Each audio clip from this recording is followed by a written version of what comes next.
I fence what my sword has been forged by my father's flames. Fight your fears and heal your pain, and victory will be in your name. I used to be weak,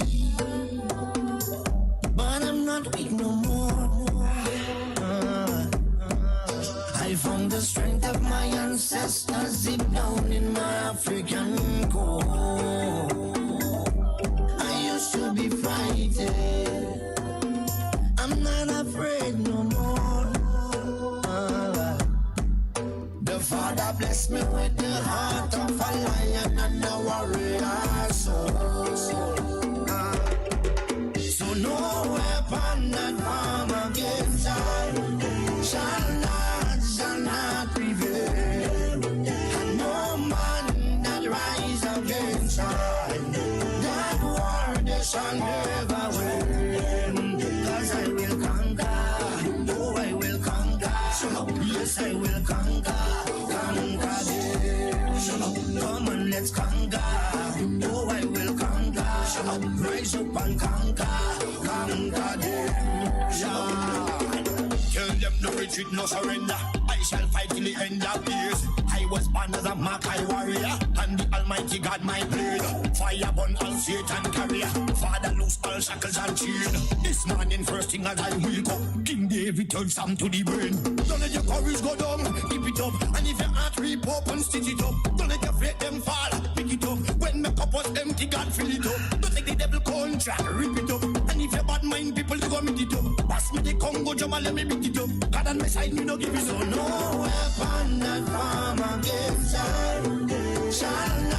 shall not prevail. And no man that rise against I, that war they shall never win. 'Cause I will conquer, oh I will conquer, yes I will conquer, conquer them. Come on, let's conquer, oh I will conquer, rise up and conquer, conquer them. Thank you, Father. I want to say thank you, Lord.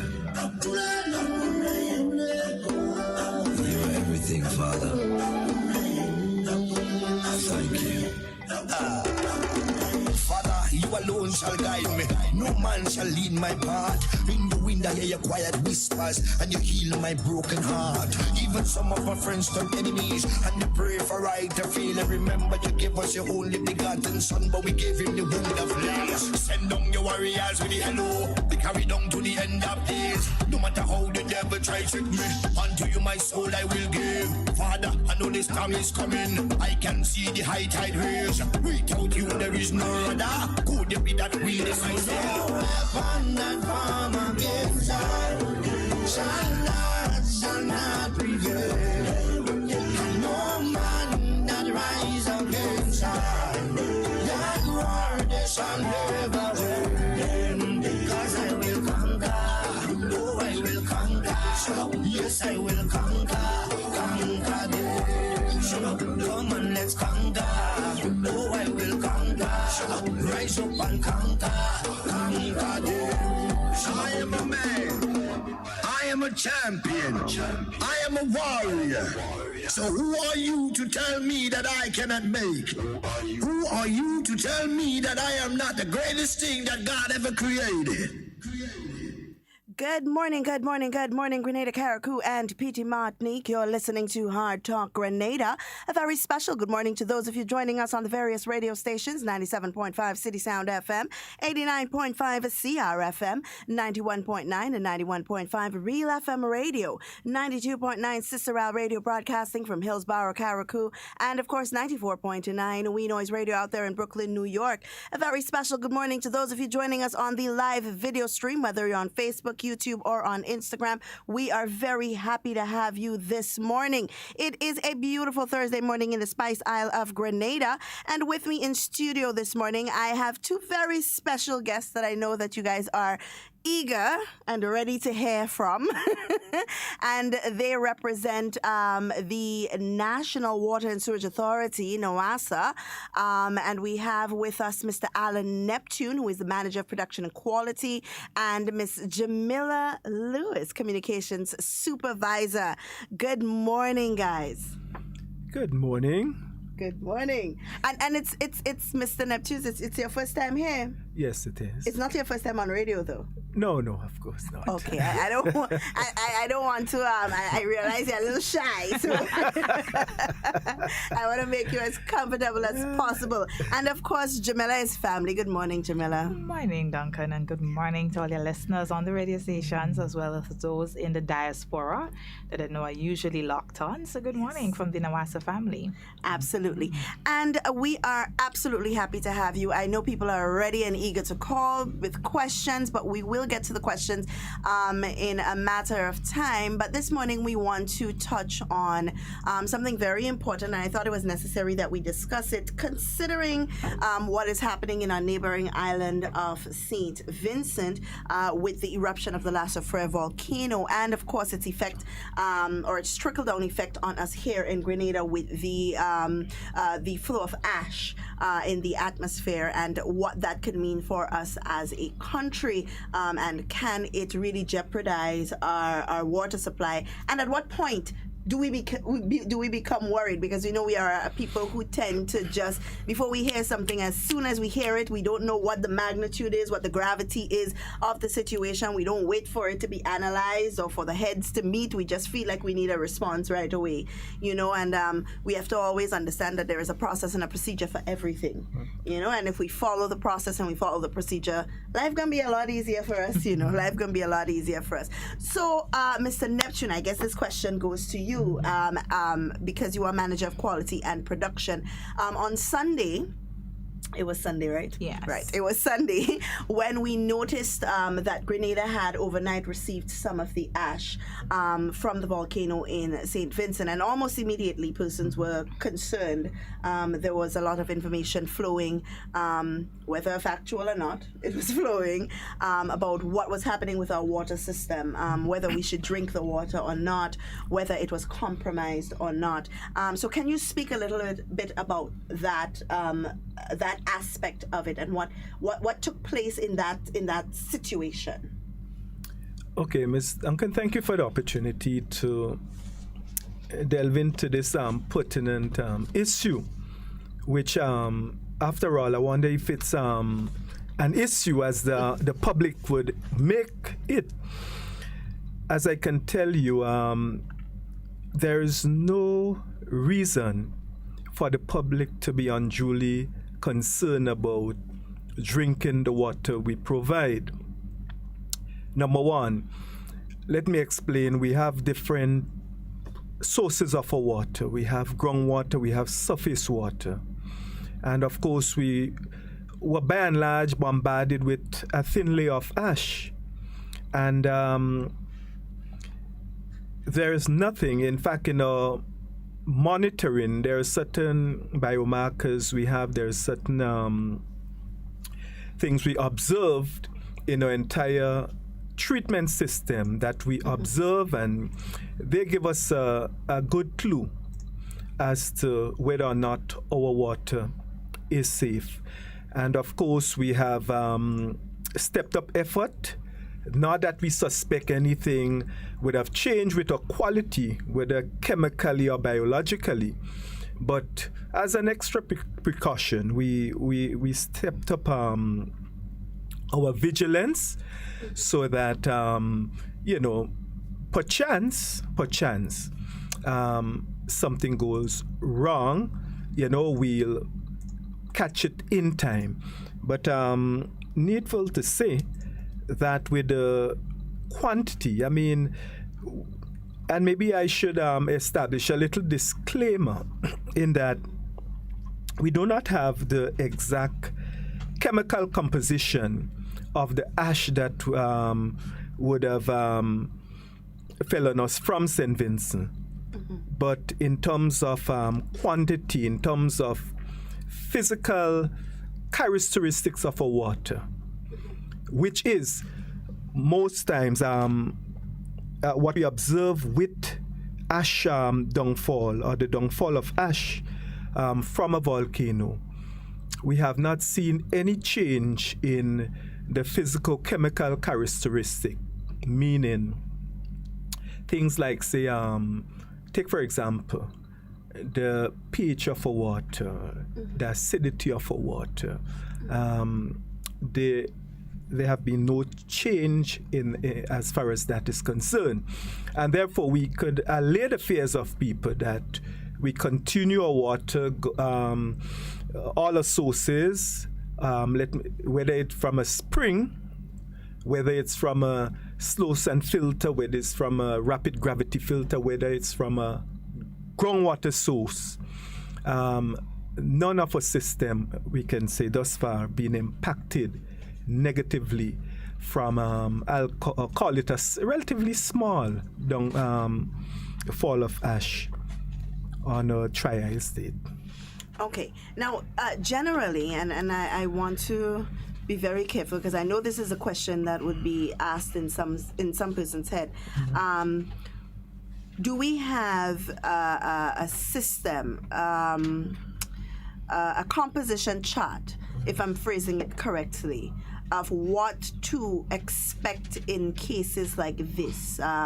What exactly we have to look for? So let's say, for example, that we had a lot of ashfall, and apart from just the regular checks, the pH and so on, are there specific indicators that we look for that will determine if the water is unsafe to consume? Of course, there are biological indicators. Number one, the present weather situation in Grenada, it's dry. The rivers or streams which we have, they cover a relatively small surface area. Right. And therefore, the effects of any contaminant, it would be concentration. The concentration of any contaminant, example, if your stream would turn acidic, which is one of the main negatives of ashfall, you'll find a fish kill. Right. So right away then we have natural indicators, biological indicators that can tell you where you're at any point. Right. Okay. And I want us to speak about process. So in the event that there is more ashfall or a greater density of ash fall in Grenada, what would be the procedure that would be taken regarding informing the public? I know informing the public is usually the last thing that is done because there are certain steps that must be taken before we get to that place. And that's what I really want to hone in on. I want to talk about what that actual process is so persons understand that it's not just, oh, we got up, we saw ashes this morning, NAWASA needs to tell us not to drink the water. We need to know what the process is that leads up to a subsequent announcement or press release or something from that. From NAWASA. Okay, NAWASA would not operate on its own, right? NAWASA definitely will have to depend on the NADMA or, services. Yes, or such services. You will collaborate, you will discuss the issue, you will look at the wider environmental impacts and so forth. So NAWASA on its own just would not come and say this or that. There's a due process where NADMA is contacted, and on the NADMA, the various entities that players in that key situation, they will have to be involved. So is a several prong approach we take. So what we disseminate to the public then would be quality information. Right. But just to add though, we would like to continue disseminating to the public information as they come. So you do not wait until people become anxious or, over worried about the negatives. Right. And Duncan, may I add here to what Mr. Neptune is saying? Because I remember on Sunday when, there was a an article circulating on Facebook that says that NAWASA was basically telling persons, don't drink the water because, and we could not have responded at all at the moment. And I know persons were calling, they were writing, NAWASA, this is what we're seeing, and persons were sending messages, is that from NAWASA? And we could not have, because one, there are procedures, as Mr. Neptune would have alluded to. Right. So one, we had to ensure that whatever information we would have disseminated was approved, should I say, by the higher authorities. NAWASA is a statutory body. And then secondly, we also had to be mindful of that NAWASA as an organization, because of our role in disaster management, we had to be in discussion with NADMA through the National Emergency Advisory Council, which is NEAC. And once we were able to get that information from NADMA through NEAC, then we were able to have a press release drafted and disseminated to the general public. So I know a person was saying, this morning we're seeing this, and no, there are procedures in place. NAWASA is a statutory body. And also, we are not Met officials. We are not disaster management officials. So there are processes, and this is what we followed. So once we were able to get the information from NADMA, NEAC through NADMA, then it was okay for us to have a statement drafted, and submitted to the population, letting them know, hey, we do understand your concerns, but based on what NADMA is saying, then we guarantee you that we do not have this impact on our water supply. So there are procedures that we have to follow. Right, because in instances like this, it's not just an issue that involves just NAWASA. No, it's not. It is more of a national disaster. And remember, NAWASA is also part of NEAC. So we have to, and I can tell you that since this situation arise in St. Vincent, our general manager, Mr. Christopher Husbands, has been speaking daily on the ball to Senator Garraway. This is what, and we have been in communication with the NEAC Council. So once we're able to do that, even on Sunday, when the persons got up, we saw the ashes. Everybody else, we were all affected as well. Mr. Neptune and his production and quality team were prepared, because we knew what was going to happen. So it came. We saw the ash. The monitoring continued throughout the course of the day, and then once we were able, to get clear directions, Mr. Husbands has been liaising with Senator Garraway and through NEAC. Once we're able to get that, then we just can't get up and just, as an organization, because remember, public's perception is one, but the reality is another. Yeah. And that is what we follow the channel. We are following our procedures.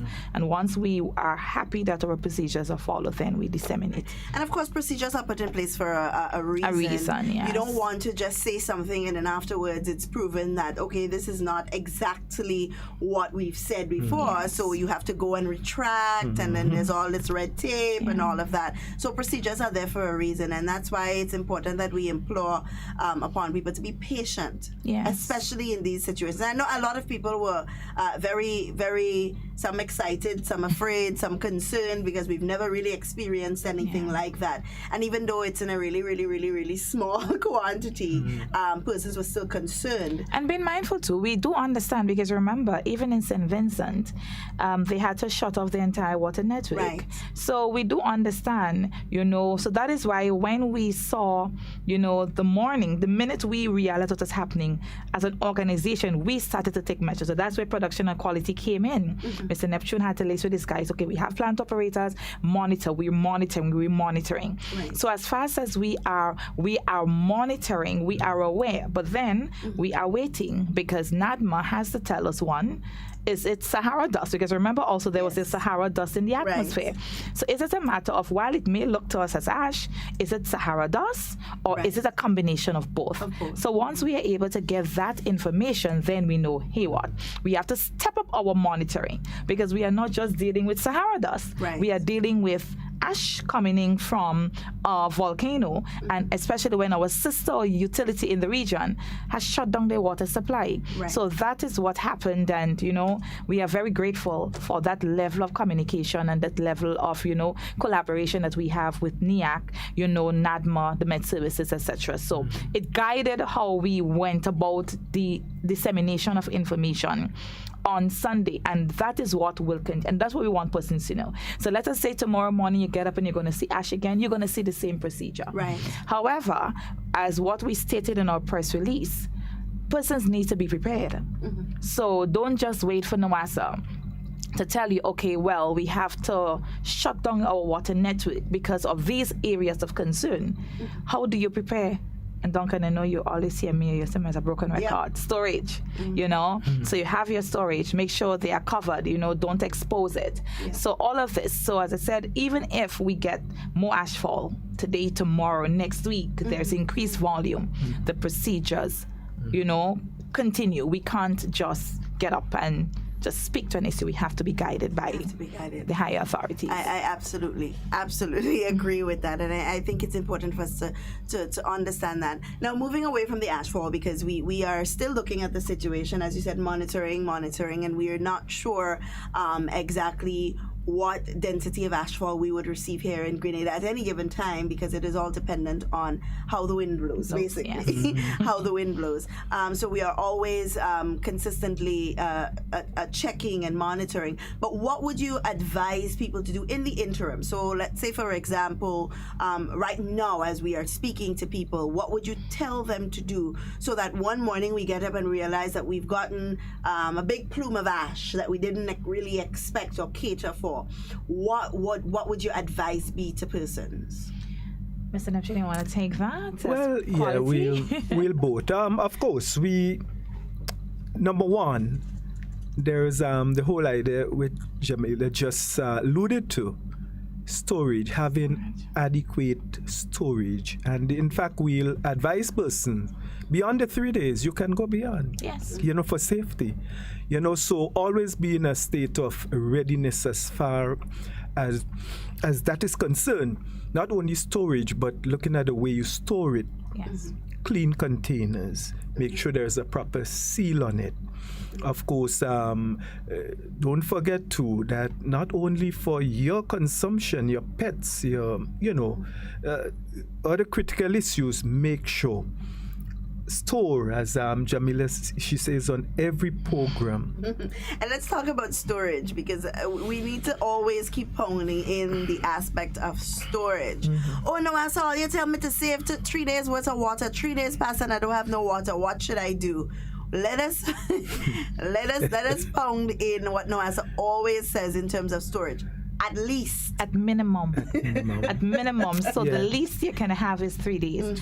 Because there are realities, as with everything else. We always say NAWASA is in a business of selling water. Right. Once you have water, you use water. And once you use water, the money that comes into NAWASA goes back into you, infrastructural development. Right. So NAWASA would never want to have a community or, a parish or the entire island out of water being used for 3, 4, 5, 6, 7 days. No. But there are circumstances that allow that. Right. We have let us say we have a hurricane and we have damage to our infrastructure, our dams, etc.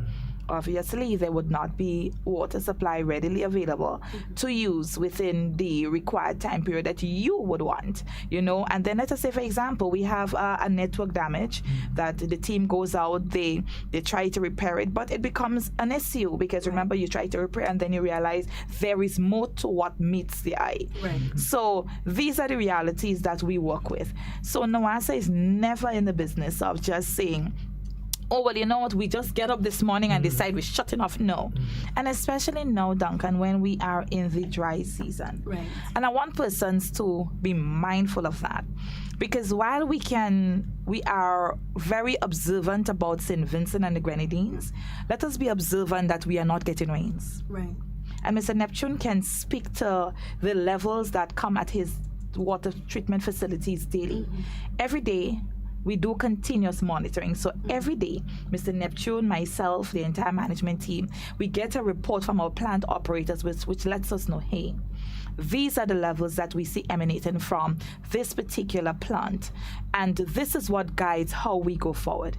So for example, on Saturday, we recorded significant drop in production at the Les Avocats water treatment plant. Right. The plant was down between 8 to 10 feet.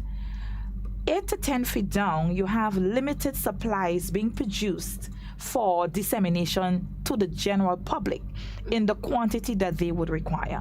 What is that quantity they require? 24-hour supply. So I'm expected to get up in the morning, turn on my tap, I have water. I go to work, I come back, the availability of water is there. Right. The reality is that this is not a reality because, one, we are not getting any rains. And without significant rainfall, then we are not able to produce. And then remember, when we get a reduction in supplies, the number of consumers in that community does not shift. So if you had 10,000, even if we get 2 inches of rainfall, the 2 inches of rainfall have to solve the 10,000. If we get 20 inches the next day, Right. it's the same 10,000. Right. So that is why we always tell persons where storage becomes integral, not just to you, but to NAWASA. Because, and we know we're going to hear, oh, NAWASA, you're asking us to store, but what are you doing? We are doing. We are already on the ground with the Green Climate Fund, $125 million that will develop the water sector. Right. But what do you do in the meantime? Storage becomes a priority. Absolutely. And we continue to advocate at minimum. If you can store more than 3 days, please do. And every year we always encourage persons, make an investment in a water storage tank. You know you have a family of 3. You know how we advocate 35 gallons of water per person per day for a period of 3 days. You know you have children. You know children would use a little more. The buckets may not suffice for you. Drums may not work. What do you do? Make an investment in a water storage tank. And once you're able to make an investment in a water storage tank, in the event that you are challenged past the 3 days, our water tankers are able to come to you and have that tank filled. But one of the challenges that we have all the time is that because persons don't make this level of investment, all they have is 3 buckets or 4 buckets and 2 drums. So imagine the water tanker comes to a particular area, spends 8 hours. Right. You understand? Yeah. Filling drums and buckets. The reality, because we are expecting your storage to have a minimum of 3 days. We would not come back to you for 3 days. But what happens? You don't have the capacity required. So within a few hours, your drums and your buckets, the water is used up. And the expectation is that NAWASA returns. We can't. So that is why we tell person, while we do continue to advocate, if you use your drums, use your buckets, fine, but make an investment in a water storage tank. It may seem as a huge investment now, but the long-term effect is this. You are able, the water tanker can come to you. If you have 1,000 gallon, can come to you, have that tank filled, and we guarantee it will be used, make use for at least 3 days or more. So I have a question, because I always think of ways and means in which we can help people to get to the place where we want them to be. We always have suggestions on what should be done or what could be done and so on. But my question really is, with the Green Climate Fund, you use $125 million that would revolutionize our water sector here. Is it possible for NAWASA to not tap into that fund because we know it's allocated for whatever Specific projects. for specific, right? But to re-engage them again, because I would see storage of water as part of that. Water conservation, water preservation, all of that. Is it not possible, just something to think about, for NAWASA to re-engage them for further grant funding or someone else, where we can set up a system by which persons who don't have the direct monies to invest in water storage system, when NAWASA can put together, whether you want to call it a loan, whether you want to attach it to the person's water bill, whatever payback procedure we use, to get them really to invest in getting that, because I'm thinking not every person is able to go to a bank and say, well, you know what, I want to buy a tank, because not everyone is gainfully employed in that way that they can do something like that. Not everyone is going to be able to go out and say, okay, well, I'm going to put some monies and invest that into a tank because I know I'm going to receive the dividends. Not everyone has that capability. So we kind of have to look at creative ways to get people to that point. So is that a possibility that we can look at as NAWASA to really engage persons, to what they call it, to bring the water to the horse, basically? You know, and persons can't say, well, NAWASA is telling us to invest, but where we gonna get the money to invest? You know, there's no excuse really that they can give if these sort of measures are brought to them. Yes, Ms. Duncan, I like the creative thinking though, but it will definitely have to be channeled through the relevant authority. As in fact, it would be a policy issue, a policy decision. All right, but in as much as you spoke in that, as I say, out of the box, Ms.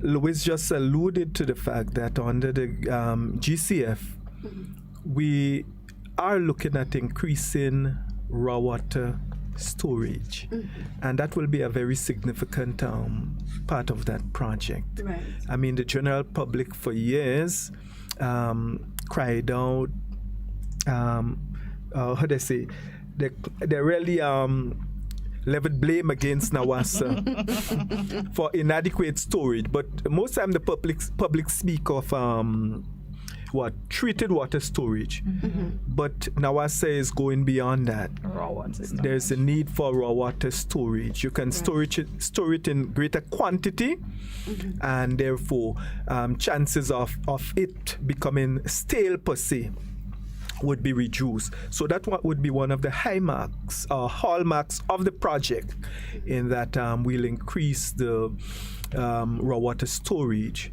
meaning that we could offset the severity of any drought situation or a drastic dry season per se. So that is geared towards really better delivering, as I say, a more consistent supply. Not at no point as now we would commit ourselves to saying, look, 365 days per year, we would be able to provide 24-hour service.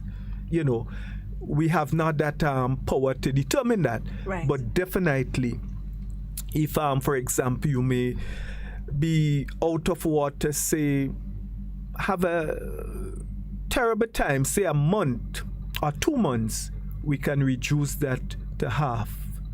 You know, and this is the sort of thinking of NAWASA, not only to increase storage within the area of concern, but also to increase the flows from areas of abundance, from the western side to the tourism belt. So all these are encompassed under the GCF project. All right, and I want to delve a little deeper into the GCF project and what it entails, and what are the plans really under the GCF program or project to revolutionize our water sector. We know that part of that investment went to the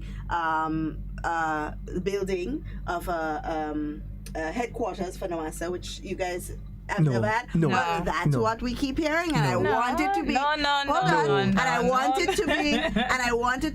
I wanted to be stated by NAWASA that is not so. And additionally, also, I want you to correct the myth that the water rates were increased to help pay for the building as well, because that is things that you hear people saying, you know, and it's an opportunity now for you guys to dispel these myths. We say a lot of things that I just want to make that clear. If you are on social media, the things that you see and the things that you hear people say, sometimes you wonder, well, where are these things coming? How do we sit down and we rationalize these things to really say them? So clarify for us and also make very clear that this is not what happened. And then you can let us know what the Green Climate Fund is going to be used to do. All right, so let me clarify. So I'll clarify by starting this way. The Green Climate Fund, $125 million, is solely for the development of the island's water sector. And wastewater. So we have water and wastewater.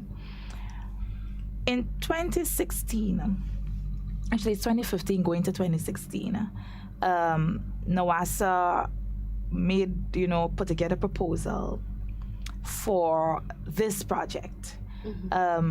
Mr. Husbands, through the support of the German Agency for International Cooperation, GIZ, their then head was Mr. Dieter Rothenberg. And I can remember, because I was part of the team that, were looking and, remember countless hours trying to put together a proposal in order to get grant funding, $125 million. And when that idea was brought forward and, we knew, okay, this is what we're going to do, we're going to get. It would have been our aim that when we got approval in 2017, we would have been able to start. Right. Unfortunately, that was not the case, because with everything else, even though you get, there are procedures, there is consultancy, etc., etc. We're in 2021, so jumpstart 5 years later. So for 5 years, we got approval 2017, 2018, 19, 20, 21. Nothing is getting done. 2021, things are starting. NAWASA, so that brings the Green Climate Fund into perspective. I can tell you how long we've been looking for a project that would revolutionize, as you say, the water sector, transformational. We got that 2016, 2017, 2018. We're on the ground 20 thing. In 20, we did the headquarters. We finished off last year. It was a year and something a year of construction. For 30 years, we were looking at the headquarters. Finally, we reached at that point where we are able to see, after 30 years, the deterioration of a previous sub-office, that we are at that juncture. Right. So the Green Climate Fund, $125 million, which we are only now drawing down money from. Right. We are now drawing because the consultancy is starting. So I can tell you. So we did not get $1 at all from Green Climate Fund at all. Right. It was just approved. It was just approved. Okay. There are policies, there are procedures you're going through.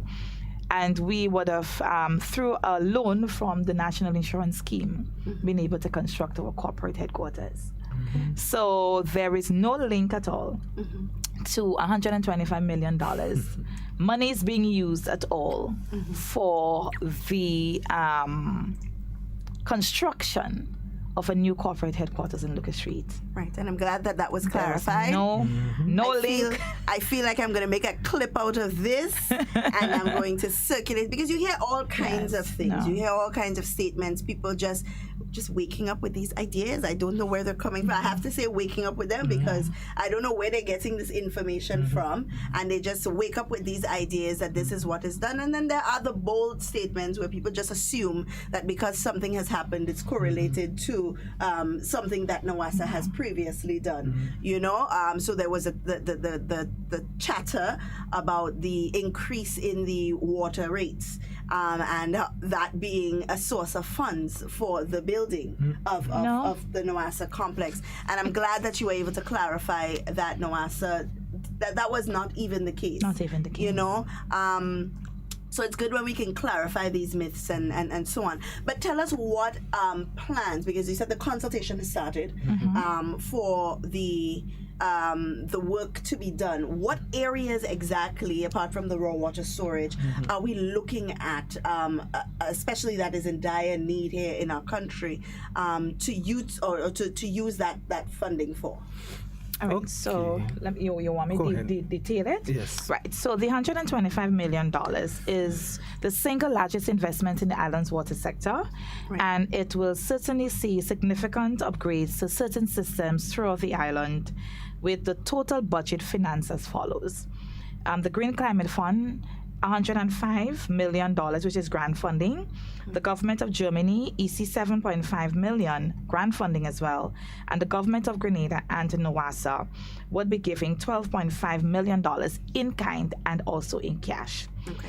And when we were able to successfully, get approval for this funding, it basically looked at comprehensively streamlining, climate resilience throughout Grenada's water sector, addressing two main climate risks, that is the vulnerabilities of the water, freshwater availability, and disaster preparedness.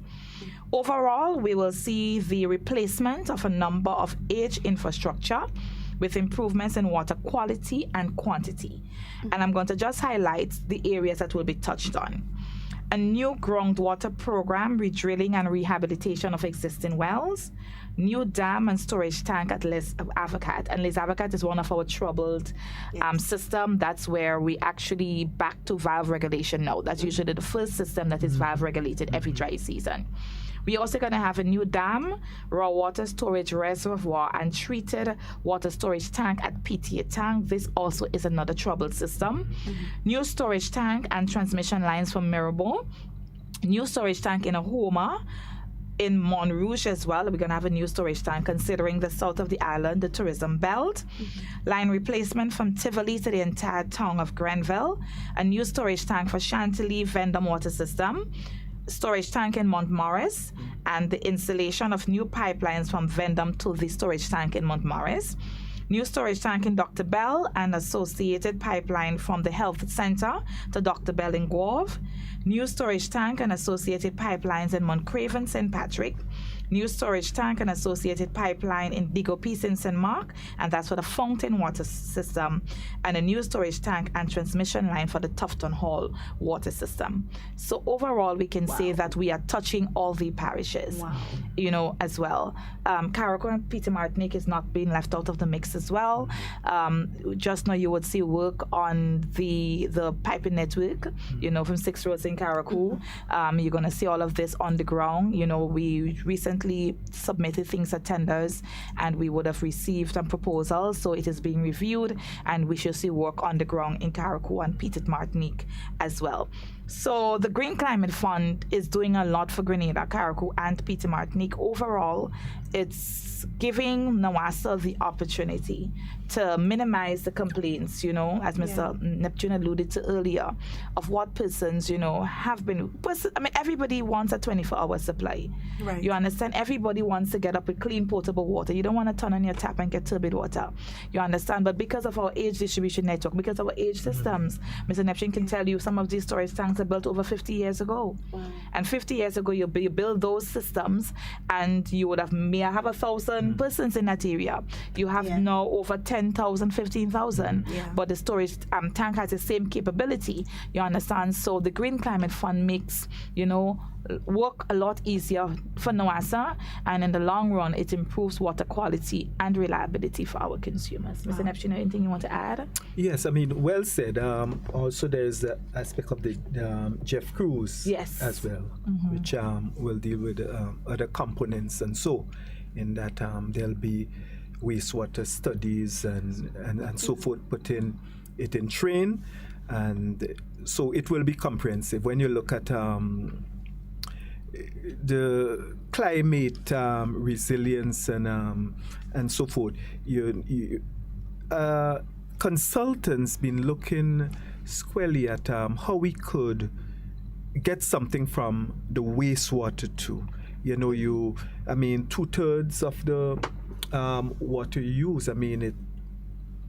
it goes to the sea or even more, and therefore therein you can get energy recovery from this whole process, and therefore this too under different setting is being looked at. So at the end of the day, I would say within the next 10 years, it should be we should be really transformed in terms of what we say, a premier water utility, providing excellent service to excellent the trial. service. So we will. I mean, the trajectory right now is very good for NAWASA. And, now that's a lot of work. It's a lot of work. It's a lot of development, and I think it's something that I know it's just in the consultancy stage, yes, but it's probably something that we need, or preliminary information that we need to put out there to the public. And I say this because there's someone on the live here saying, how about NAWASA make investment in storage? It has been a problem forever. Please have proper planning and foresight. And with access to the information that you have just given, I'm quite sure that this individual would not have made a statement like that. You know, so that's why I'm saying information is power to the people, and how they choose to utilize it as well is also important. But giving them the information is good, and I think maybe if we put out a preliminary list of all of the things that the Green Climate Fund is expected to cover, it may help people get an insight into what NAWASA is really trying to do or trying to accomplish. But I do want to touch on the Les Avocats dam, because that has forever, been a problem. Every dry season, we go through the same problem of valve regulation in that area. And that's the dam that covers the St. Paul's area, Mardi Gras. And you'd know because the people in that area are very vocal about their water and not having access to it. Now, I recently visited Barbados, and only to find out that and sometimes we look at some countries and we think, oh, that's the best, and so on, and only to realize that in some areas of Barbados, there is, or has been for a very long time, consistent valve regulation. Consistent valve regulation to the point where the people are very accustomed. They know exactly when the water is supposed to come, what time it is supposed to come, on what days you get it for the whole day, on what days you don't get it at all, on what days you get it in the morning and then in the evening. Very consistent valve regulation. Is that what is happening in Les Avocats? Is it something that we would look at, where we provide the people of those areas time frames in which they can utilize the water, so they can't say, well, I didn't have water for this amount of time, or I don't have water this morning, or it's not really a surprise to them, basically, where we can give them a schedule per se on when they're going to receive water, in what ways, in what quantity, in what areas, and so on, and what to look forward to. Yes, definitely. We can all agree on that. We have been really improving in that aspect of things, and so we have been very upfront in terms of generating the information early, and with the assistance of communication, we've been getting the information out to the public. Of course, you have to discount sometimes emergencies, broken mains, and so. But generally, this is why we monitor our levels regularly on a daily basis. We get information from these sources 3 times a day, so we can make informed decision, and so disseminate the information to the public early, so they could know exactly what. But again, we just continue to implore persons out there to really try and help NAWASA. You know, the truth about it, during the rainy period, just before the onset of the harshest part of the dry season, when things are good, no complaints, beautiful quality, plenty of supply. But what you find is that there are many persons who do not have not even a single day storage. This is sad. It's painful to NAWASA. And so we call on the general public to really come forward a bit. Let us be responsible citizens. All right? Okay. All right, Buncan, I just want to backtrack to something you said earlier. NAWASA on March 2nd, 2018, was when we received the approval for the Green Climate Fund. So we released a statement to Grenada, Carriacou, and Peter Martinique on the 2nd of March 2018, letting persons know we received grant funding. This is where it is going. By that time, Mr. Husbands and Dieter Rottenberger, they were still in Germany, getting through after getting approval from the board. So NAWASA, we have been speaking from 2018 to 2021 on the GCF project. That is why persons, that's why they beat us up, because they're saying every year you're telling us, since 2018 you're telling us, we get grant funding, we get grant funding, we get grant funding. But what I just want to say that it's a process. Right. It's not just $125 million to get up tomorrow morning, Mr. Neptune, and it is in your account. No. NAWASA does not control this money at all. It goes through the Ministry of Implementation. Yes. You understand? So everything that goes along with the Green Climate Fund, the German Agency for International Cooperation is the agency that is responsible for the execution. We do have a team of consultants now. They came in last week. They're actually stationed at NAWASA's office and they're working. What I can also tell you is that this week we have a team of young guys that are data collectors. So they're out in the field doing a mapping of our entire network, and it is all part of the Green Climate Fund, because you have to map so you know exactly what it is you're dealing with. So we have been speaking to this project from 2018. We will continue. There is a PR component of the Green Climate Fund, component 3 of the G-Cruise project that involves communication. So you're going to hear more about the Green Climate Fund, but we have been speaking to this since 2018. Okay. Now I want to touch on the quality of water, which is a big deal, because persons sometimes don't understand what happens when a pipe is turned off or when a pipe is fixed and so on, and you often see persons posting on social media, oh no, I send us dirty water in the pipe. Often see it, often hear it. No, I send us dirty water. Oh, look how the water brown. Let's call it cocoa tea. Yeah. Cocoa tea. Can you speak to the quality of water and in some cases what happens in that instance? Because we know it's not I know it's not dirty water, and you know it's not dirty water. But there are persons out there who firmly believe that the water is dirty water. Well, we cannot dispute the fact that what's said, water has no taste, no smell, no color. Of course, we do apologize to the public from time to time. It happens, and it happens especially when you have interruption in supply. Severe, time elapsed between, the walls of your pipe become dry, as it were. And there's some phenomena, some things of life, it's there, right? Be it on the roads, be it on a stone, they make moss. A pipe likewise do the same. And I think this is why, yes, NAWASA would not in any way dispute the fact. And Miss Lewis would always apologize for such. All right, but in fact, it's painful sometimes to our team that such incidents would occur where people get, as it were, discolored water. But may I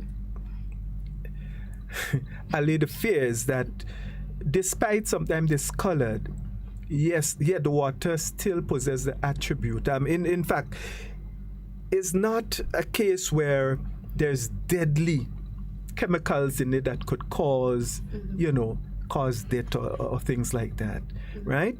It's not, it may not be palatable, but it occurs, and we're doing everything possible. In fact, as we speak, our senior management, we are looking to see, while the project will address a lot of this, that's the GCF and so, but right now we are looking to see how we can improve our regime of flushing and so forth in especially key areas where these things occur. But what I want to say is that we are quite aware and we are conscious and we are making conscious effort to really lessen or mitigate that negative. Now, with that being said, is it possible that with the replacement of, I'm trying to find the word for it, there's a pipe that is used in Carriacou. It's not metal. High density polyethylene, HDPE, yes. Right. Would we see a lot of replacement, or a lot of the replacement that is happen with that material as opposed to putting back the metal? Because as you said, a lot of our network, our pipe network, is old. You know, it's been around for ages, and of course you will expect that there would be rust and that there would be a buildup of whatever chemicals the water contains. So what are we looking at in terms of that replacement? Are we going to go with that method? Are we still going to see that buildup? Even if we use a different material for the piping? Yeah, I mean, there are several, and we want to be fair to the general public. And this is why some of these projects are taking place, because you want to look at quality holistically from the source, ensure that you have adequate storage at source, to ensure that your treatment process is 100%. When I say, it's above board, to ensure that a whole administrative approach is good towards ensuring a 24-hour per day monitoring. In fact, something we trying to introduce now is monitoring devices throughout your network. Right. So you can know, you can plot that, you can get a report on the quality, and so it will help us to make better decisions in terms of quality. But just to get to your question, yes, NAWASA is getting into using more of the high density polyethylene. But there are cases where sometimes based on pressure requirements, you will have to use ductile iron. Right. But the new ductile iron pipes which we use, they are cement lined. Okay. So in that, we are addressing that whole issue of corrosion, the effects of corrosion and so from the water. Okay. Now, a private individual looking at testing the quality of their water, is there an easy way for a homeowner who would like to just be sure? Because, there are people out there who believe that they are the authority on lots of things and would like to test their own water because they don't believe that NAWASA is doing a good job testing it themselves. Is there a way that an individual, a homeowner, can access a kit, maybe a simplified version, that would help them to test their own water? Of course. I mean, technology nowadays is it's at the beck and call, at the fingertip. Technologies are available, and but just to backtrack a bit, we do extensive tests of our entire network island-wide, 4 days per week.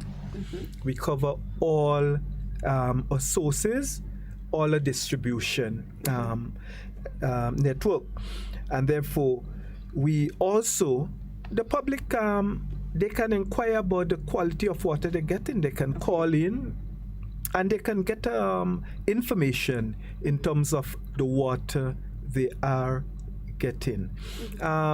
As to, yes, there are test kits available. Whether or not it will be the sort of cost the average person can afford, that's another question. But yes, I mean, persons call and we give them advice. So if a person so desire to do that, it may be a help to NAWASA in that we'll do a wider monitoring. Right. But trust me, our intention is to ensure what we produce and what we distribute to persons meet WHO guideline, or even as we're working towards a national, we have a national water quality laws and so forth, policy and so we're working towards lining up with that, which was more based for Europeans, the European market in terms of food, fish export, but we are narrowing that gap as well. Okay. Now, what I want to do at this time is I want to open the lines for individuals with questions and queries to call in. The number to call is 440-7377 if you're calling locally. If you are in the diaspora and you want to give us a call, the number to call is 347-329-3101. You can also send us messages via WhatsApp, or you can give us a call via WhatsApp as well, and we would be more than happy to accommodate your questions and concerns as it relates to NAWASA water quality.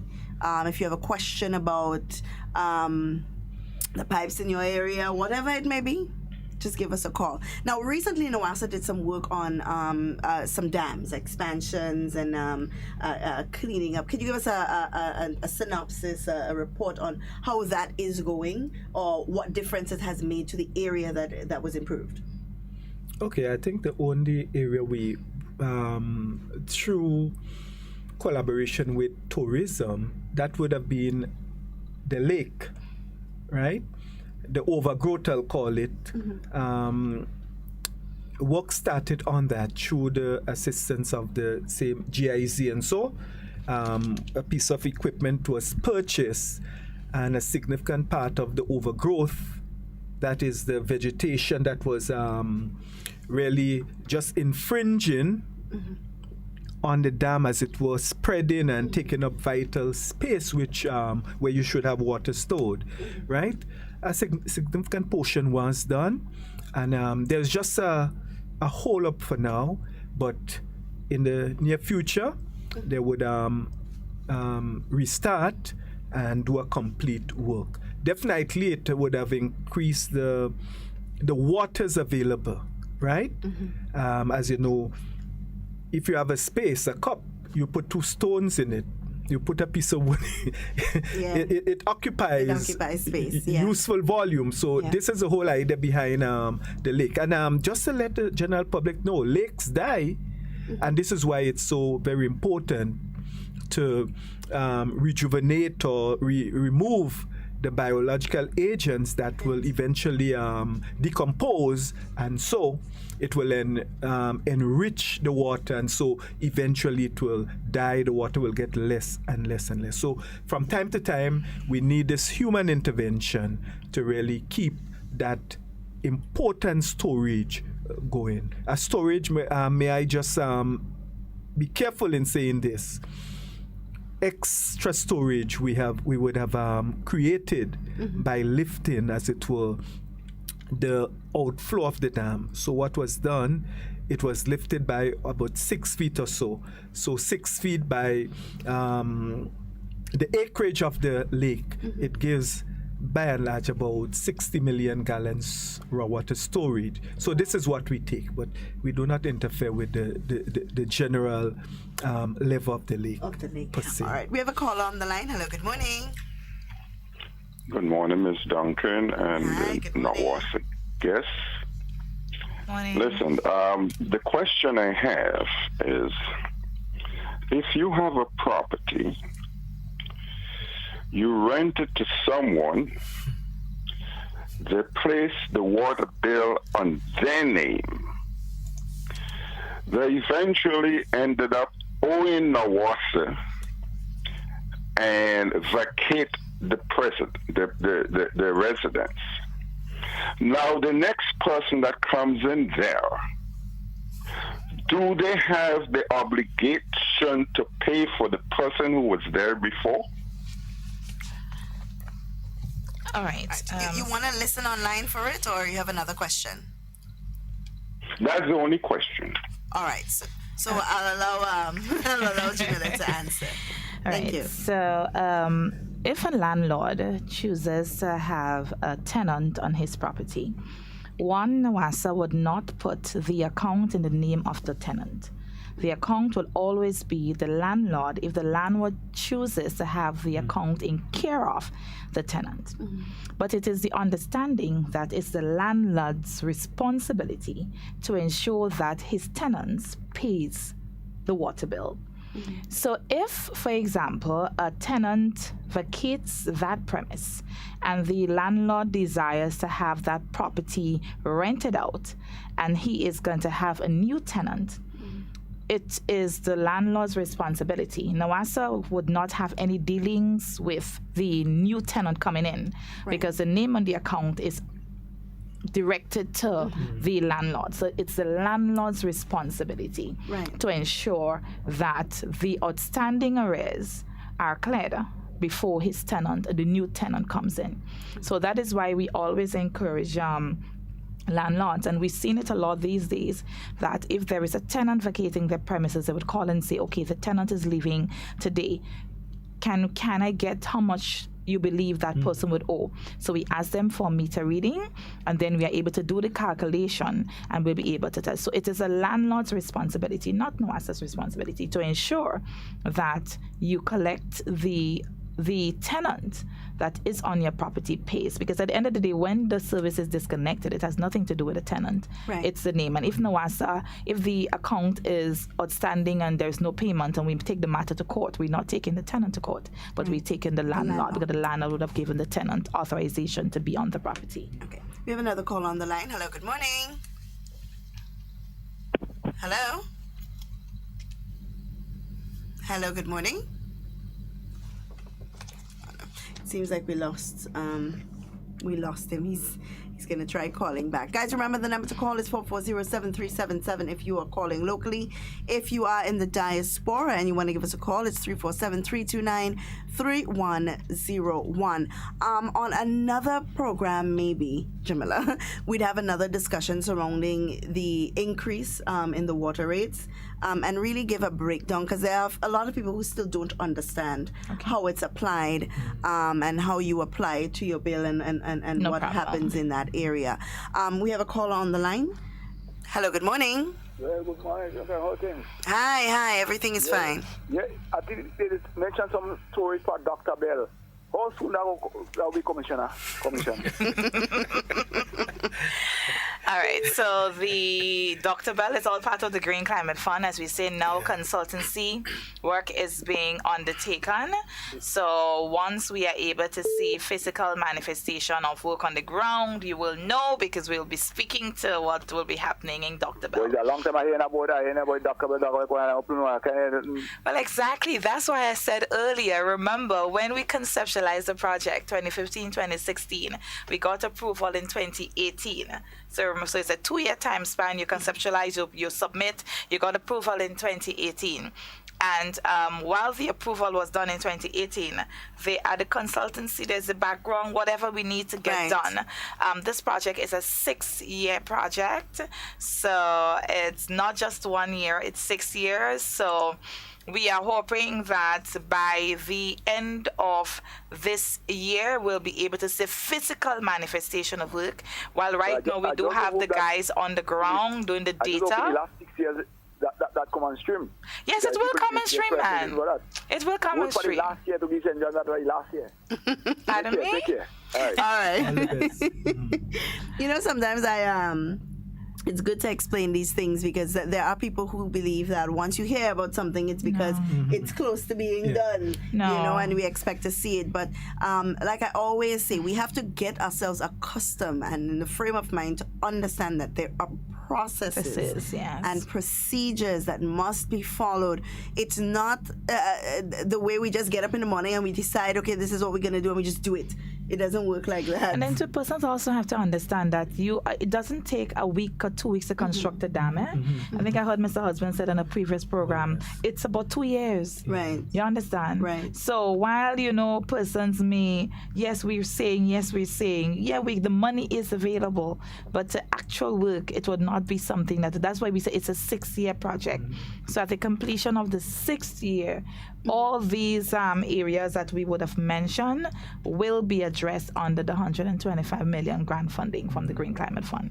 Okay. We have another caller on the line. Hello, good morning. Good morning, Miss Duncan, Hi, good morning. and good morning to your guests. Good Good morning. Questions for your guests. Well, first of all, let me just say thank you to them for the improvement that they would have made in the Munich area regarding water storage. And what I want to ask them is, when those of us who lives in Munich, when do we expect for the dam to become fully commissioned? And the second question is, what's the process involved that after NAWASA would have involved in digging up the road to do their work? What's the process involved in terms of fixing it after that?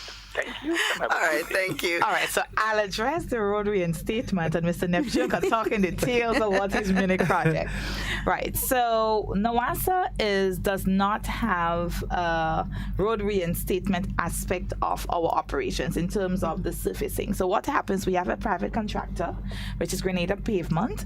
So once NAWASA is completed with a work that involves, digging of the road, the contractor is usually on site. He's there, he would do his backfilling. But Mr. Bodlal actually did a program with us the last time, and he says, persons expect that as soon as they think because remember, they have to compact, they have to make sure everything is in place. And he says on average, it would take his team about a week and a half, 2 weeks, in order to go about the full resurfacing. So NAWASA is not responsible for road reinstatement. We fix our pipes, and if you are usually observant, you will see that the contractor is usually on the ground with us while the work is going on. So as soon as we finish the digging and we would have made repairs to that damaged main, the contractor will start his backfilling. But it is a process. It's not something that happens today for today. So you see the water and then you expect no. Mr. Bodlal on a program, he said to me, it's about a week and a half, almost 2, to make sure everything is leveled, it's leveled down. And then remember too, there's also consider the testing, because you're fixed, and then sometimes by the time you think, then the pipe blows out again and things. Right. So we also have to consider that as well. Mr. Neptune to speak to his baby. Munich is Bianchi's baby. Okay. In terms of Munich, so as we speak, right now final preparations are being made to have that system functional. In fact, water is gradually being fed into it, because you use the same source for getting it going as well as the same source to supply persons now. So I'll boldly say within the next 2 to 3 weeks, we should be functional in Munich. It may be sooner than that, but we do not want to excite persons, but we are in that final stage of getting it going. And I'm quite sure the people of Munich are very happy to hear that. Yes. Oh, yes. Very happy to hear that. I want to speak a little bit about the raw water storage and the plan for that. And I want you to just take a moment, if you can, to differentiate between the treated systems and the raw water storage systems that we are planning to put up. And also, we know Granatang is one of our raw water storage systems that we have here in Grenada. How many like that do we have around the island? Where are they positioned? Okay, well, in terms of using lakes, Granatang being one of the current crater lakes we use as storage.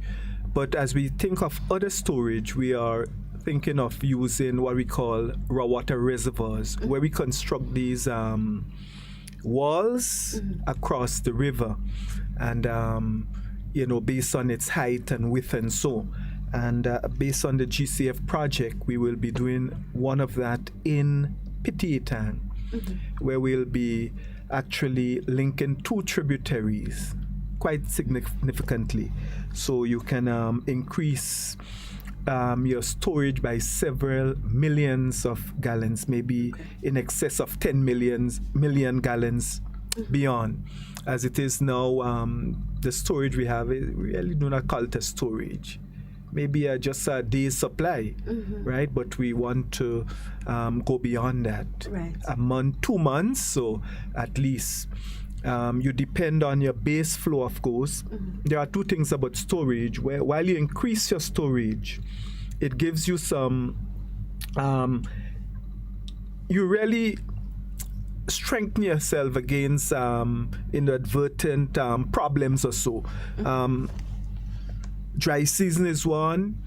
Also, even excessive rain, if you have a larger storage, even your quality tend to remain intact as compared to the small intakes we have, where the turbulence of the river, it becomes dirty within minutes. Right. Yeah. So that storage would basically be a man-made constructed device, and that will be done in the Petitang area for now.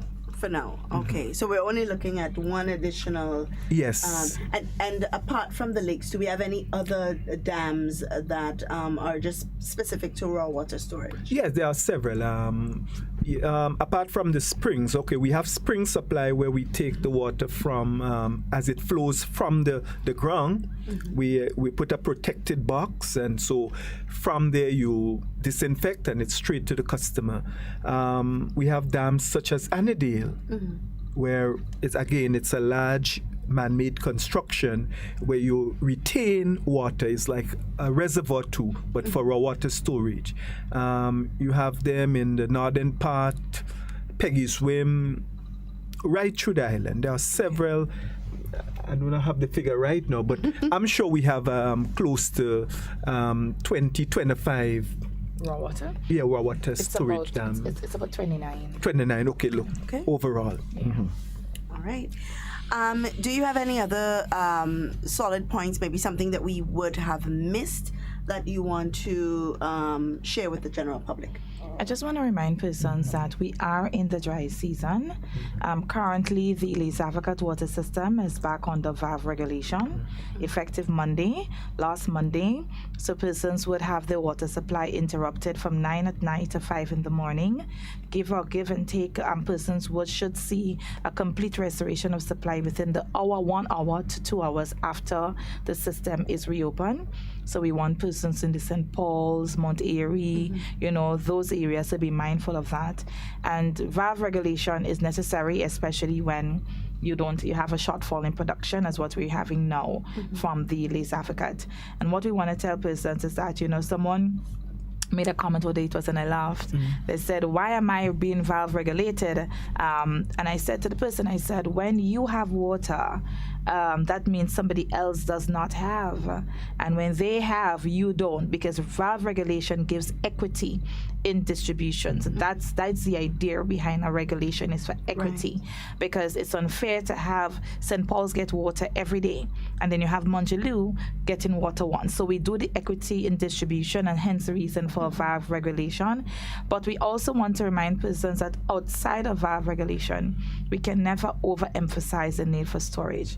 And I think this is one of our biggest challenge that, as an organization we are faced with, because water would just be interrupted, and they would call, I will ask a man yesterday, I said, when did it just went, and I was like, Lord. And I said to myself, you have storage? No. But in the dry season, yes. And I want persons to understand that. And I've said it already, NAWASA's intention is to have a 24-hour, 7 days a week. It is not possible, because outside of the challenges of the dry season, you're going to have challenges in the rainy season. We have blockages of our dams due to heavy river flow. But there are times when we have to shut down for repairs of our piping network. So we want persons to be mindful as well. And what makes the difference for you, for me, for your family, for NAWASA, is if you have water stored to last at minimum 3 days, representing 35 gallons of water per person per day. I just also want to remind persons that our data guys are out in the field. You would be seeing them. They would have on their VES G Cruise mapping team. They are doing a mapping. So please, when they visit your property, welcome them. They're just getting information. Whatever information that we are getting is what is going to make our life easier, in order to. And one of the things with mapping is and let me tell you what, and I want persons to be mindful of that. Once we do the mapping, so let us say, for example, you're called to report that there is a burst pipe in Grandans, and you said, okay, where in Grandans? You tell us by pole 21. We're able to say, okay, we're able to plug it into NAWASA's go on the computer plugging, and we can send that information directly to that guys out in the field and say there is a bus pipe here.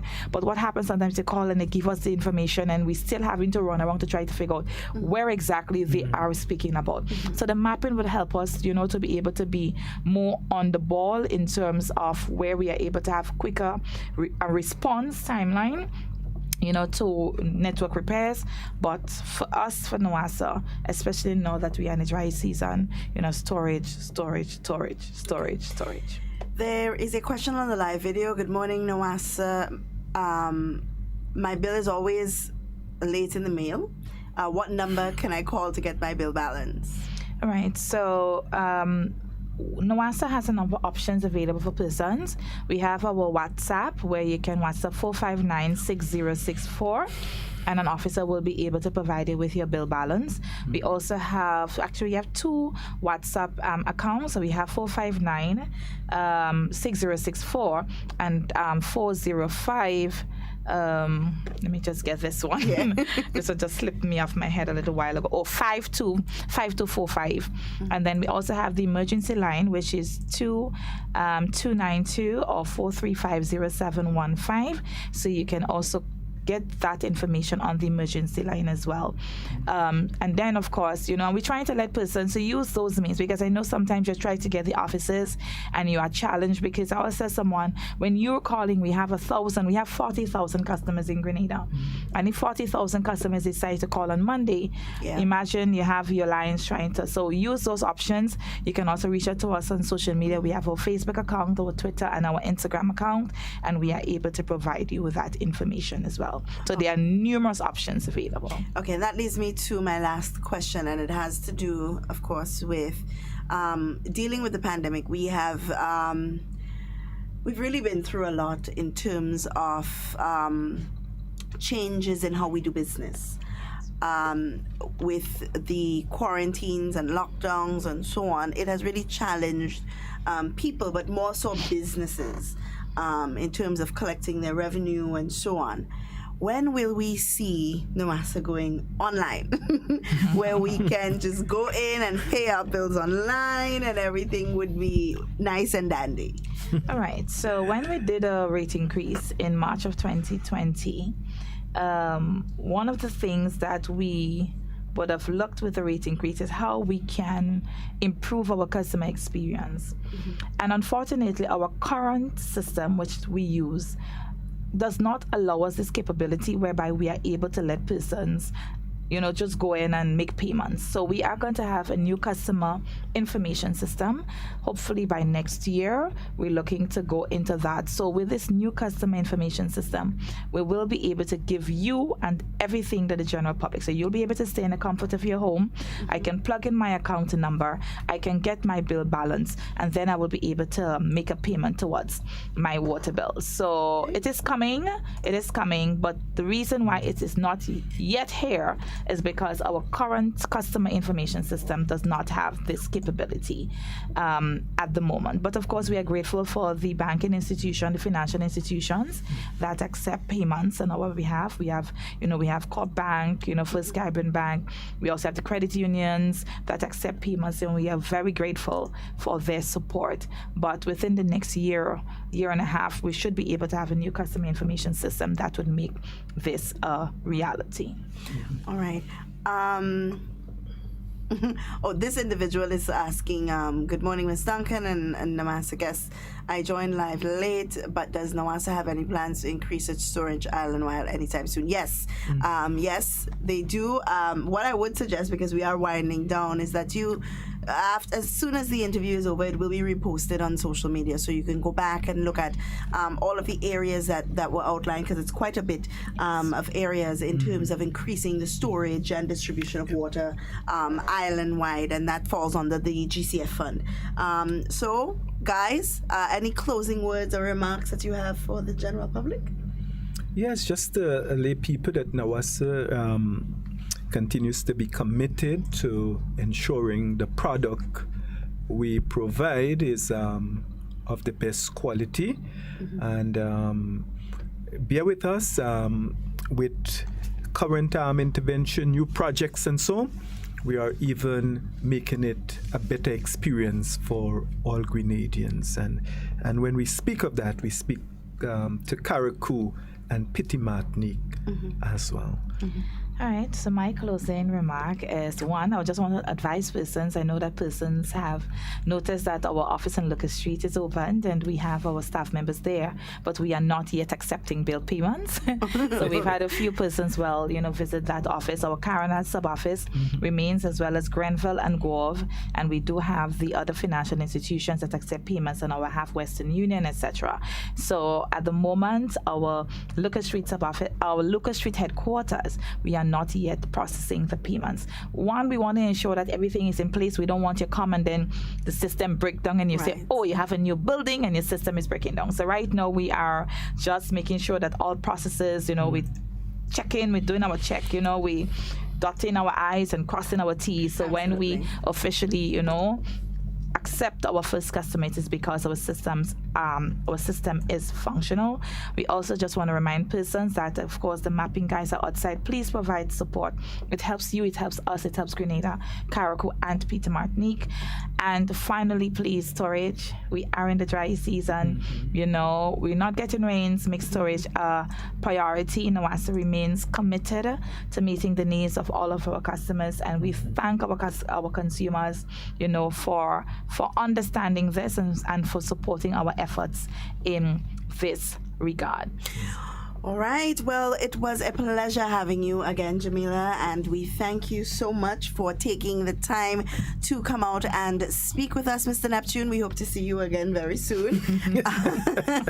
All right, guys, we've come to the end of our program for today. As we say here every day, in whatever you do and whatever you say, be safe and be secure. We always want to be talking with you, but we do not ever want to be talking about you. So please do enjoy the remainder of your day and stay tuned for the national report. It has been a pleasure, guys. Have a wonderful day. Water, Earth's purest life-sustaining resource, can easily become contaminated by environmental conditions. NAWASA continues to improve the quality of its water supply through state-of-the-art water treatment systems and trained, experienced staff. NAWASA preserves our health and quality of life. NAWASA, committed to meeting customers' needs. Good morning, consumers. Glad you can join us for this edition of WaterWise, a production of the National Water and Sewerage Authority, NAWASA. I am Wendy Chateau. Our Vincentian neighbors continue to be challenged by explosive eruptions at La Soufrière volcano, which continues to cause destruction and devastation. The volcano's explosive phase is expected to last several days or even weeks, according to the Seismic Research Center at the University of the West Indies. Ash from the volcano has seriously affected neighboring Barbados, and Grenada also experienced ash coverings, raising questions from consumers about how this would affect the island's water supply. Although we have not seen any reoccurrence of ash covering since Sunday, we are reassuring you, our valued customers, that so far there has been no adverse impact detected on the country's raw water quality due to the presence of the dust and ash. NAWASA further assures the public that it has increased its monitoring of all water systems in the coming days and weeks as we grapple with the effects of combined presence of volcanic ash and Saharan dust. We have received numerous messages from the general public on water quality concerns, but you are assured that there are no immediate plans for a complete system shutdown. The situation could change, however, depending on the intensity and duration of the eruptions at La Soufrière volcano, the quality of material ejected, as well as the prevailing wind direction.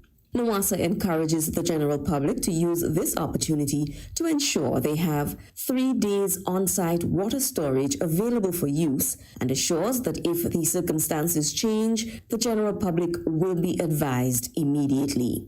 The general public is further encouraged to use NAWASA's social media platforms, Facebook, Instagram, Twitter, and its website, www.nawasa.gd, and its partners like Mikey Live, the Government Information Service, Party Grenada, Now Grenada, and media houses for official NAWASA updates to avoid being influenced by fake news.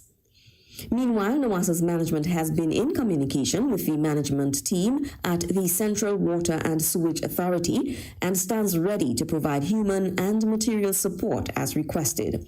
In addition, management continues dialogue with the National Disaster Management Agency, NADMA, through the National Emergency Advisory Council, NEAC. The NAWASA family empathizes with the government and people of St. Vincent and the Grenadines who are affected by the La Soufrière volcanic eruptions. Also this morning, we advise that 10 young persons will be on the ground over the next 6 months collecting data as part of a mapping exercise for the island's water supply network. The mapping exercise is part of work under the Green Climate Fund's $125 million transformational project for the water sector. The project will ensure proper water resource management throughout the state of Grenada through technical management of water resources and also assist in developing regulation policy and financing instruments. It is being rolled out in 4 phases to be completed within the next 5 years. We will bring you the rest of a conversation with Mr. Damani Bruno, hydraulics engineer at NAWASA, which we began sharing with you on Monday on our next program, speaking to the training undertaken by the 10 young persons who will be conducting the mapping exercise. And that's our program this morning. On behalf of the rest of the team at NAWASA, I am Wendy Chateau, wishing you a productive day and reminding you to go follow us on Facebook, Instagram, and Twitter, and subscribe to our YouTube channel to stay up to date. Water, Earth's purest life-sustaining resource, can easily become contaminated by environmental conditions. NAWASA continues to improve the quality of its water supply through state-of-the-art water treatment systems and train experienced staff. NAWASA preserves our health and quality of life. NAWASA, committed to meeting customers' needs.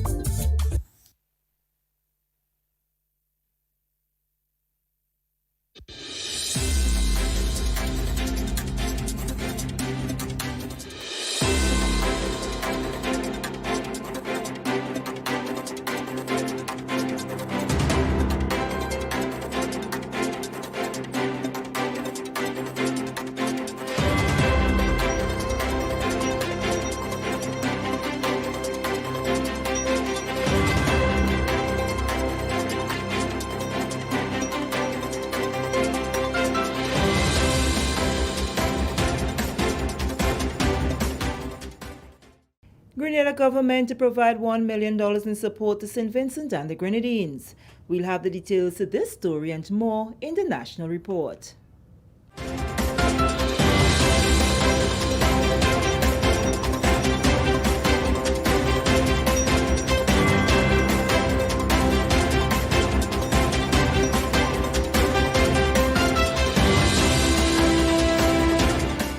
Welcome back. With the details to the news for Wednesday, April 14th, 2021, I am Sherry Ann Noel.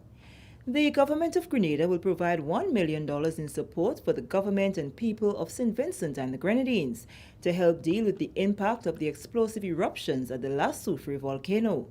Prime Minister Dr. The Right Honourable Keith Mitchell confirmed that his cabinet colleagues unanimously supported the proposal to help the neighbouring country despite the fiscal challenges we now face.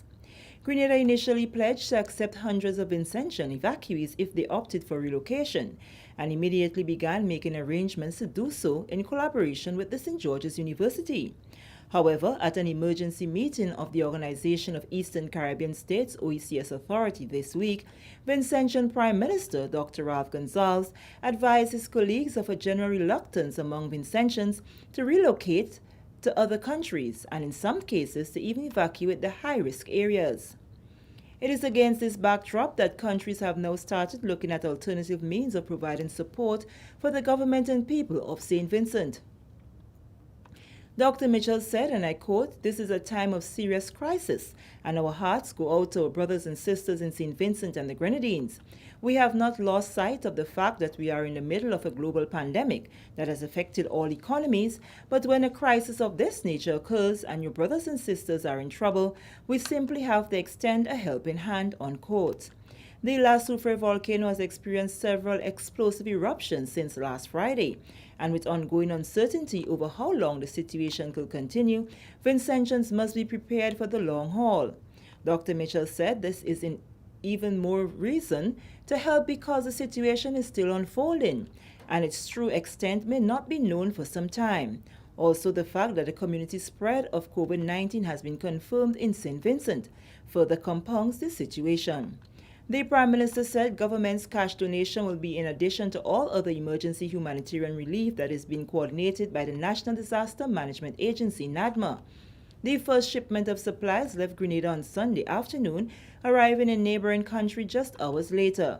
The shipment contained primarily water, as this has become an urgent need given the contamination of the St. Vincent water supply.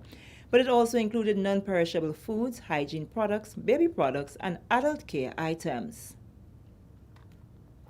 Moving along, the Public Utilities Regulatory Commission, the PURC, is encouraging Grenadians to participate in its newly launched self-generator program, which will run for 12 months. The program was prepared bearing in mind the requirements that are established in the Electricity Act of 2016. Engineer Davril Bola says under the program, people will generate energy for their personal use through installation of solar panels on their roofs, and if excess energy is produced, this can be sold to the utility. The self-generator program is going to be based on your consumption, and the sizing of a self-generator for residential usage is going to be 120% of that consumption. So in essence, your systems would be sized 1.2 times your average annual consumption. Now, the duration of the program is going to be for 12 months, so we're asking that those people who want to participate in that program, when they sign up to that program, you have within now and the next 12 months to do so. Those signing in and having the permit who should have the systems installed within the next 12 months. Bola says while there will be a cumulative cap of 1 megawatt for the program, reaching that goal does not mean the end of self-generation for the country. CEO of the PURC, Dr. George Matthew, says the self-generator program will eventually result in significant cost savings for locals.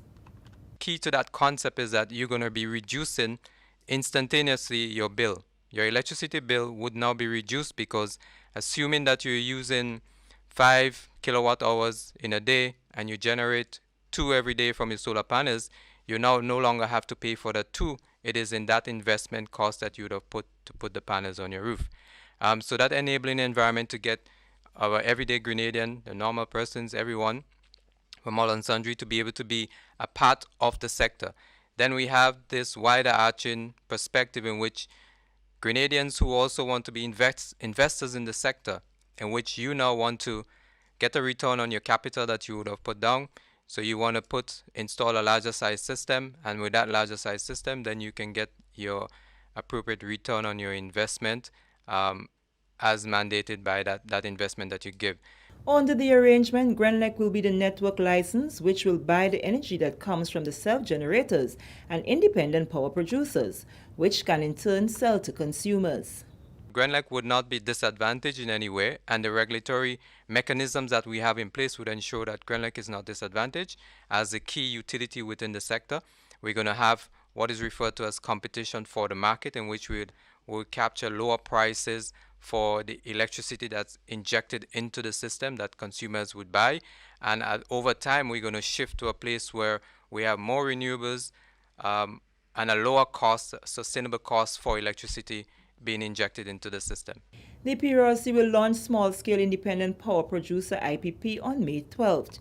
It targets people who are willing to invest in the energy market, selling energy generated to the utility at a feed-in tariff. A feed-in tariff is a policy mechanism designed to accelerate investment in renewable energy technologies by offering long-term contracts to renewable energy. At least 6 people have been arrested and charged in connection with a weekend incident which resulted in members of the Royal Grenada Police Force being attacked. During a press conference on Wednesday, Commissioner of Police Edwin Martin said appropriate action will be taken against those who disregard the law and attack officers in the execution of their duties. Officers were at the time trying to disperse the crowd that had gathered at the conclusion of a scaled-down River Sally Saraka on Saturday, April 10th. In the process of executing their duties, various objects were thrown at the lawmen, injuring a few in the process. Commissioner Martin says the incident was nothing short of disappointing and unfortunate. This behavior, colleagues, cuts against the norm of the Grenadian society, where the RGPF and society has come to expect as normal good support for the police in a general sense in the execution of their duties. The officers involved in this incident, while having the right to take actions to protect themselves from harm, exhibited tremendous restraint. And had this not been the case, the outcomes could have been dramatically different. He says the matter is now under investigation, and to date 6 people have been charged for various offenses.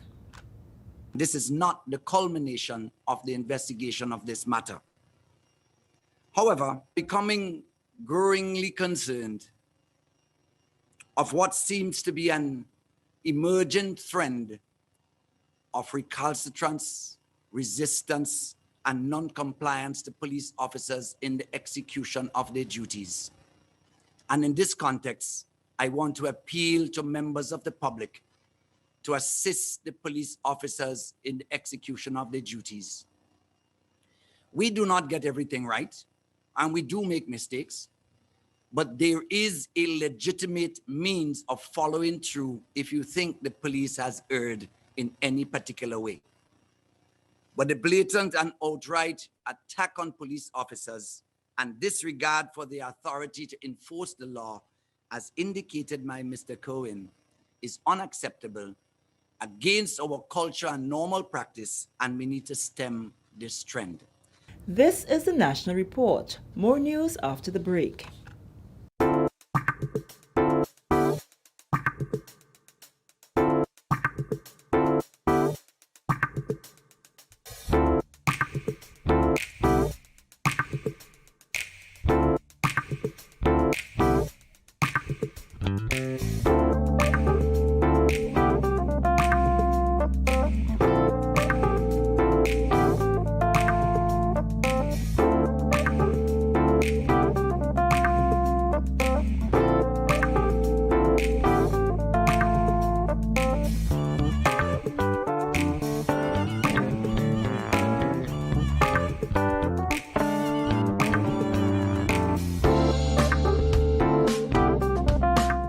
Welcome back. Even in the midst of the challenges of COVID-19, Grenada is making strides in the education sector. During the government's weekly post-cabinet press briefing on Tuesday, Minister for Education, Human Resource Development, Religious Affairs and Information, Honorable Emmeline Pear, said CSEC students will write their Paper 1 exams electronically. The CXC suite of exams, CSEC, CCLSC, CAPE and CPEA, will be written between May 27th and July 21st. This year, we are going to be doing Paper 1 electronically. And the good news is that we are going to be doing far more than we did pre-COVID in that regard. Meaning that only math and English will not be done electronically this year. It is a first for Grenada. And this, in my opinion, is commendable, the fact that we are in a crisis. Last year, we were not able to do any of the exams electronically. As it relates to students at the primary school level who are preparing to write the 2021 CPEA examinations, the Ministry of Education has opted out from the electronic aspect of the exams. The Education Minister said that more training needs to be conducted in the schools. Interestingly, this year we were going to, for the first time, be able to have our primary school students do their exam electronically for the very first time. And we took a policy decision not to proceed, even if we have all the resources available to be able to do that, The decision was taken not to because we felt that our primary school students needed a lot more practice to use the devices, the keyboard, and so on and so forth. And so we will be ready for next year exam because we are going to be expanding our IT program at the primary school level beginning this term. And with that story, we come to the end of the National Report for Wednesday, April 14th, 2021. On behalf of the entire news and production team, I am Sherry Ann Noel, thanking you for viewing.